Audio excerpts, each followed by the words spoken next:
Thank you for stopping by. Hopefully you got to see our last video on how we made this sanding box.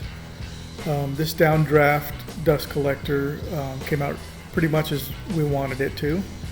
When we went to install it though into the workbench top, the hole was too big, so it looked real sloppy, and we decided to come back the next weekend and redo the installation. We started off by placing a new top and aligning it where we wanted it on the bench frame, outlined the frame underneath where we wanted the box to end up.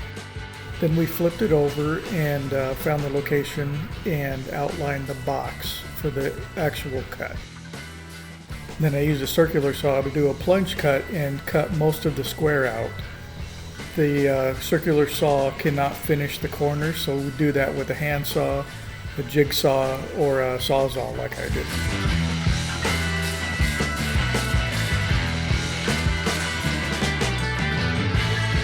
I cut the square out just inside of the line this time, so that if anything we'd need to sand it, but making sure we didn't go outside of that box. After that, we secured the top with a couple screws and then just made our final touches.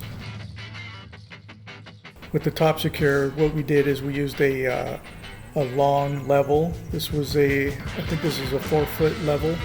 You can use some sort of straight edge, whatever helps you find the top surface that you're trying to mount something under, and once you touch that, you know that you have a nice flush finish. We figured there might be a little bow in the middle of the box, and we did end up having one on the cut side that didn't have a frame, so I brought some brackets and those came in handy. After we gave the box a dry run, we saw that if we were to use it for multi-purpose, or if we put a heavy object there for sanding, it might buckle. So I cut away some of the rail and installed a 1x2 support across the middle. Here's the finished product. I hope you like it as much as we do. Thanks again. Stay tuned.